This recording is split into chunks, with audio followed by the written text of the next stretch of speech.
Setiap hari lebih daripada 267 pasangan di Malaysia membuat keputusan paling sukar dalam hidup mereka, iaitu berpisah.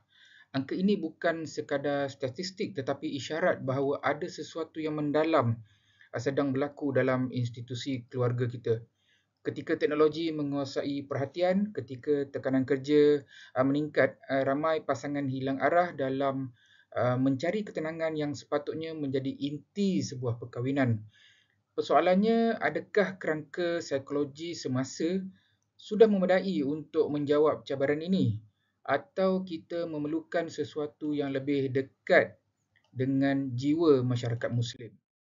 Tuan-tuan dan puan yang saya hormati, pembentangan ini bertajuk Dakwah Al-Fadiyah sebagai kerangka kaunseling bagi perkahwinan Muslim. Institusi perkahwinan di Malaysia sedang melalui fasa yang mencabar. Kajian menunjukkan peningkatan kes penceraian banyak berpunca daripada komunikasi yang rapuh, gangguan teknologi, tekanan ekonomi dan konflik peranan. Sementara pendekatan psikologi moden memberikan asas teori yang kukuh, ia seringkali tidak sepenuhnya menyentuh aspek kerohanian yang menjadi keperluan asas pasangan Muslim. Jadi kajian ini memposisikan Ad-Dawah Al-Fadiyah sebagai kerangka alternatif yang menggabungkan nilai agama, hubungan interpersonal dan prinsip terapeutik moden. Tiga permasalahan utama telah dikenal pasti. Pertama, peningkatan kadar penceraian khususnya dalam kalangan pasangan Muslim menunjukkan wujud krisis komunikasi dan ketidakupayaan pasangan mengurus emosi.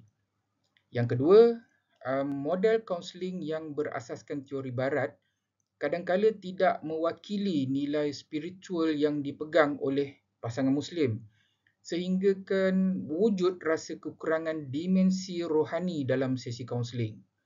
Dan ketiga, tuntutan moden seperti media sosial, beban kerja dan perubahan peranan gender telah menuntut pendekatan kaunseling yang lebih dinamik dan selari dengan realiti masyarakat Muslim kontemporari. Kajian ini digerakkan oleh 4 objektif utama. Pertamanya, untuk mengupas konsep Ad-Da'wah Al-Fadiyah sebagai sumber klasik dan kontemporari. Kedua, menilai kesepaduan konsep dakwah individu dengan teori psikologi moden. Ketiga, meneliti dinamika hubungan baginda Rasulullah SAW dan Sayyidatina Khadijah radhiyallahu anhu sebagai model terapeutik.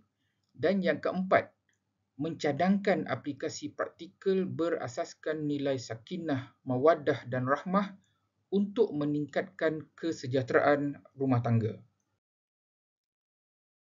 Sorotan literasi bagi konsep asas dalam kajian ini melihat bahawa Ad-Da'wah Al-Fadiyah bukan sekadar metod dakwah.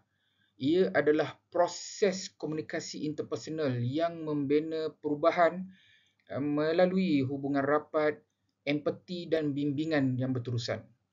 Hasan Al-Banna menggariskan 3 tahap penting iaitu ta'aruf, ta'wim dan tamfiz yang jika diterapkan dalam konteks perkahwinan, 3 tahap ini membina hubungan yang matang melalui saling memahami, membentuk tingkah laku yang positif dan beramal dengan nilai kebaikan dalam kehidupan rumah tangga. Dalam meneliti model sirah nabawiyah, model perkahwinan baginda Nabi Muhammad SAW bersama Sayyidatina Khadijah memberi gambaran sejarah tentang bagaimana sokongan emosi, kestabilan rohani dan kepercayaan bersama menjadi ketenangan rumah tangga.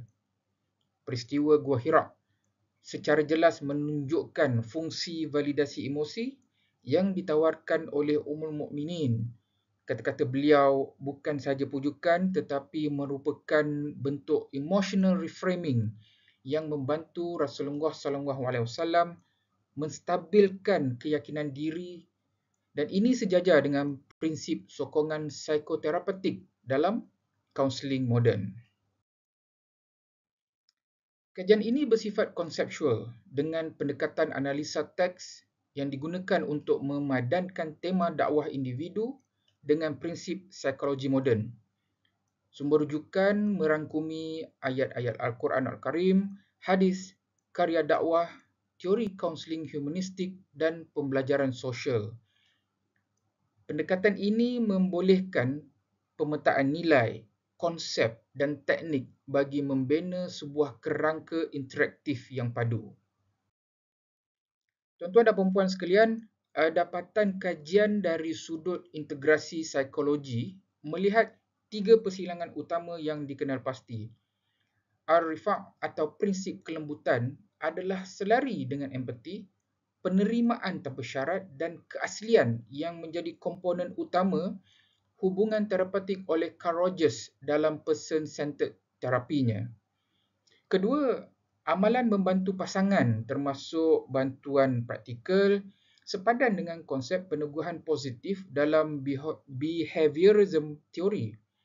Dan yang ketiga, pasangan mampu belajar melalui model tingkah laku yang mereka lihat setiap hari, menjadikan teladan sebagai mekanisme perubahan yang kuat.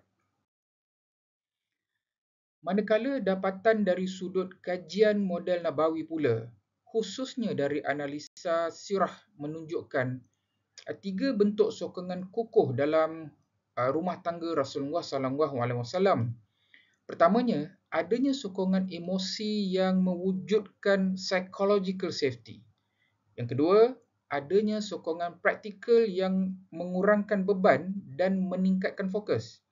Dan yang ketiga, keselarasan rohani yang menyatukan tujuan hidup dan memupuk ketenangan. Jadi, ketiga-tiga elemen ini adalah ciri asas hubungan terapeutik yang sihat yang menunjukkan bahawa model Nabawi mempunyai nilai psikoterapik yang sangat relevan dengan kaunseling perkahwinan masa kini. Daripada dapatan ini, beberapa implikasi dapat kita huraikan. Bagi seorang kaunselor, mereka boleh menggunakan pendekatan dakwah individu untuk membina hubungan terapeutik yang lebih mendalam dengan komunikasi yang lebih berhemah dan bernilai rohani.